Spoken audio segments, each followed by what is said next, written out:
Okay, doing a little warm up. I've been using some variation of this for hiking. I'll keep doing it heading into downhill ski season.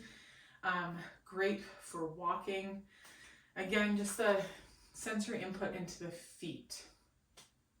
And noticing more and more this kind of stuck in an inhaled position that lots of us are.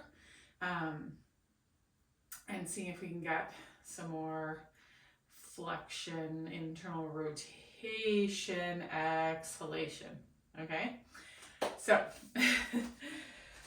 what we're gonna do is start with just kind of going through an athletic stance position, so that when you're working, standing and working, or standing as we head into kind of indoor party season, maybe find yourself standing at an event and your back and hips kind of start to bug you, and you think it's because you've been standing too long. We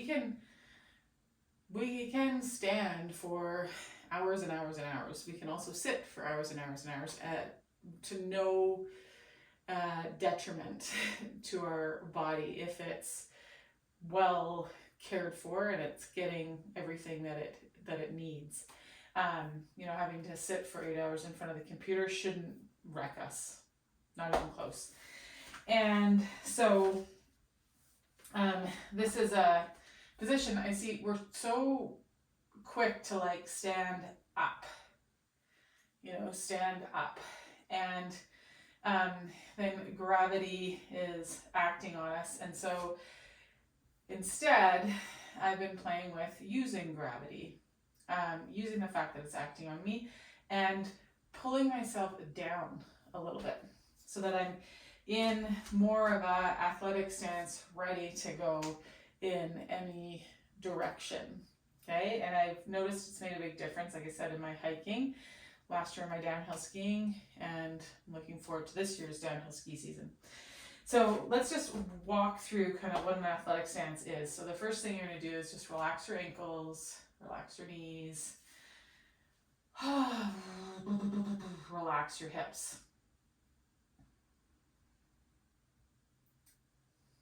Take an inhale, and instead of thinking of inhaling up, I want you to think about inhaling across, or inhaling wide. And exhale. Inhale, think about inhaling wide.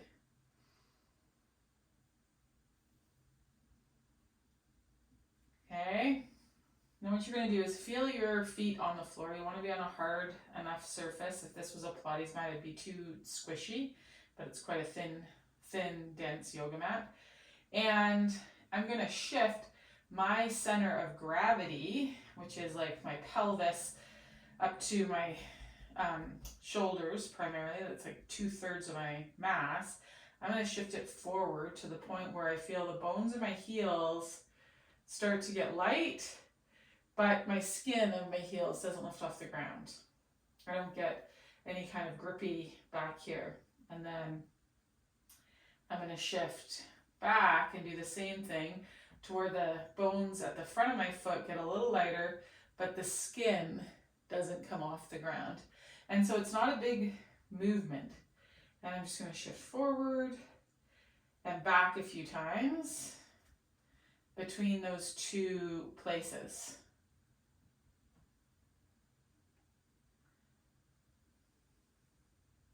Exhaling. Inhaling wide.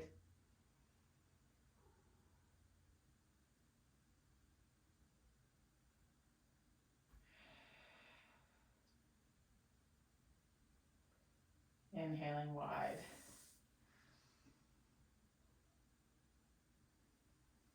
Okay, then I'm going to settle somewhere in between those two. So I've got weight in my bones of my heels, and the bones of the front of my foot, but one isn't more than the other. And I'm going to do the same thing, but this time instead of that front and back shift, I'm going to go side to side. So I'm here, I'm going to shift that center of gravity to the left, just to the point again where I feel the bones on the inside of this foot and the bones on the outside of this foot get lighter, but I still feel the skin on the floor. And then I'm going to shift to the left.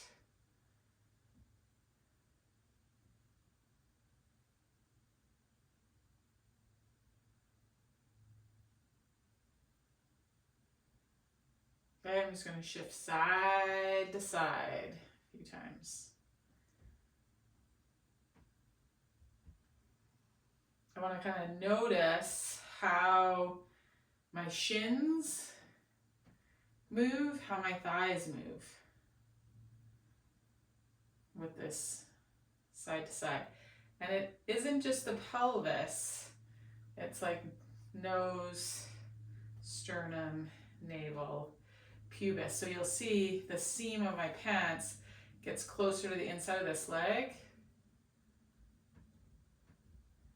and gets closer to the inside of this leg as my weight shifts side to side. That's if I own rotation of the hips, especially internal rotation of the hips. So some of you might notice that that doesn't happen. There's more of a shifting up and down maybe of the pelvis. Okay, but you're just moving side to side to the point where you feel the bones of the feet weight and unweight into different parts, but the skin doesn't lift up. And again, if you find that the feet are really reactionary and kind of wanting to lift up a lot, exhale. And get weight down. Exhale, exhale, exhale. You might even need to flex forward a little bit to have more sense of your center of gravity. And now again, you're going to settle in between those 2 points. Okay? Then the next thing we're going to play with is shifting the weight forward again, this time to the point where you feel the bones of the feet, but you're going to let the skin at the back of the foot come with. Okay? And then you'll shift back down. Let the bones of the feet and the skin also come, and that's where then we get that shin angle change. So I want you to not go to the point where you feel like a stretch in the back of the calves or that the hips drop down. I want you to stay in that place where the heels start to lift, sending the hips forward. Okay, so this is teaching us to create some tension in the arches of our feet and our ankles so that we aren't just in a class 1 lever where as I think of pulling the tops of my feet towards my shins and I let my bones and my skin at the rear foot get light, I'm able to have my foot and my shin stay in that same angle and drive rotation at the hip rather than rotation at my ankle. See how that's just rotation around that ankle joint? And we've got the front of the foot pitching up and the top of the knee pitching down. Okay, and that will drive an up-down movement. Opposed to, as I start to shift that weight, I let the heel get light. This then drives rotation at the hip rather than at the ankle. And I get good, strong tension in my foot and my lower leg. Okay, which makes walking, running, hiking, all those things easier. I'm less likely to get Achilles kind of stuff or foot kind of stuff. Okay, so that athletic stance, that weight shift, shin angle change, that's part 1. Part 2 of our warming up here is, and we'll come back to that shin angle change, because part of it isn't just having the heel go, it's like adjusting the fulcrum point from the ankle to the ball of the foot. And that can be helped by what we're going to do next. So get a hard surface, a hardcover book. I've just got like a 4x4 kind of garden brick. I'm going to get my heel on it. And I want to pull the top of my foot up and pull myself down and onto that brick a little bit. And then I'm going to roll around that heel. So my foot is wedged between that book or brick and my center of gravity, and I'm stirring the pot with the shin and the thigh, going clockwise around that heel. Seeing if I can kind of scour and get equal tension, pressure around all the aspects of that heel.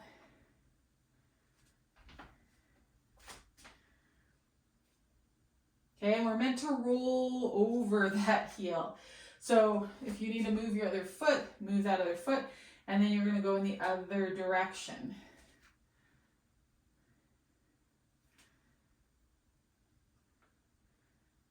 Scour all the edges of that heel.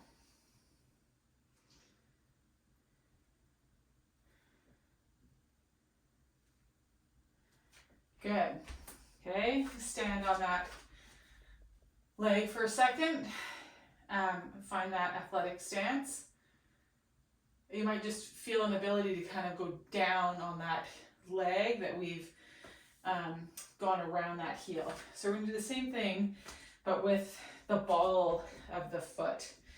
So we don't need the toes, but we want to have the ball of the foot on the surface. And again, we're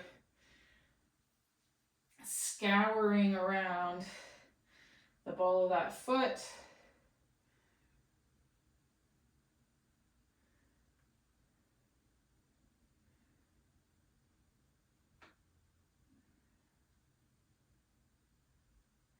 Play with kind of the pitch of the back of your foot, like where that heel, if it drops or is lifted, with how much access you get to the contours of the ball of that foot. And then change directions.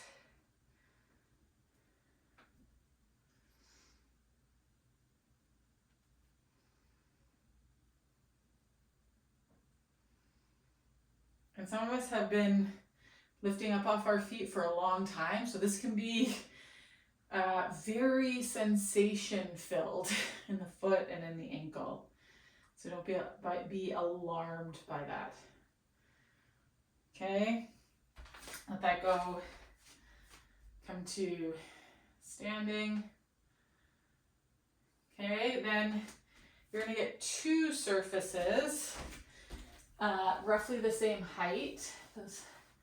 The yoga blocks. I have two bricks here, and now we're going to go around. Actually, I'm going to use a yoga block because we want to get also the lateral edge of that foot. So the ball of the foot, the heel, and that lateral edge of the foot. So toes can be off again now. We're gonna inch by inch. So you'll go from like the mound of the big toe to the inside of the heel, to the back of the heel, to that lateral border, cross the ball of the foot,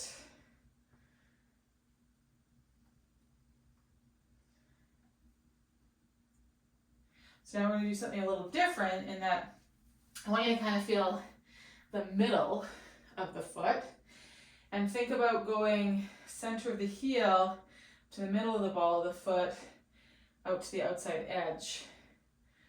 Middle, ball of the foot, inside edge of the heel, middle, And then we're going to go middle, outside edge of the foot, heel, middle, outside edge of the foot,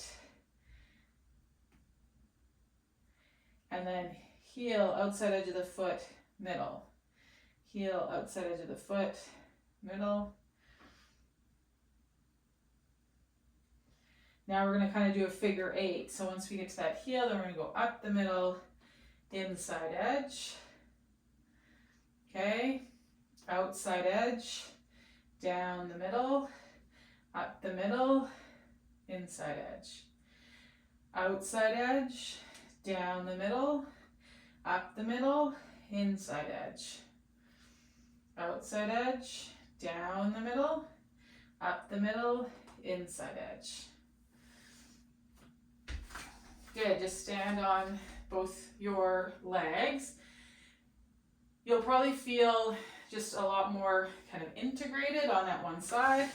Again, kind of find your athletic stance here and just feel how much more settled you might be on the 3 arches of that foot that we just stirred the pot with, okay?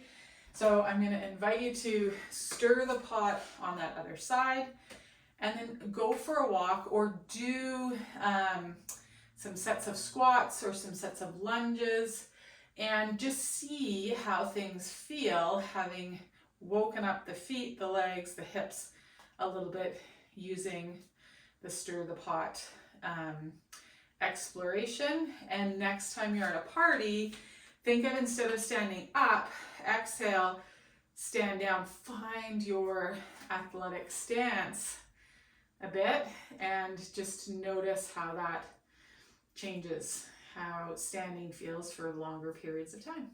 Okay, have fun with it. Reach out with your questions.